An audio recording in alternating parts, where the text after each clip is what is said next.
Mga awit, chapter 29. Magbigay kayo sa Panginoon o kayong mga anak ng makapangyarihan. Magbigay kayo sa Panginoon ng kaluwalhatian at kalakasan.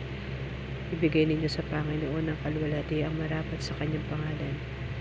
Inyong sambahin ang Panginoon sa kagandahan ng kabanalan. Ang tinig ng Panginoon ay nasa ibabaw ng tubig. Ang Diyos ng kaluwalhatian ay kumukulog. Sa makatuwid bagay ang Panginoon sa ibabaw ng maraming tubig. Ang tinig ng Panginoon ay makapangyarihan. Ang tinig ng Panginoon ay puspos ng kamahalan. Ang tinig ng Panginoon ay pumabali ng mga sedro. Oo, pinagpuputol-putol ng Panginoon ng mga sedro ng Libano. Kanya namang pinalulukso na gaya ng guya ang Libano at Siryo na gaya ng mairap na guyang baka. Humahawi ng liyab ng apoy ang tinig ng Panginoon. Niyayanig ng tinig ng Panginoon ang ilang. Niyayanig ng Panginoon ang ilang ng Kades. Pinapanganak ng tinig ng Panginoon ang mga usa. At tinhubdan ang mga gubat.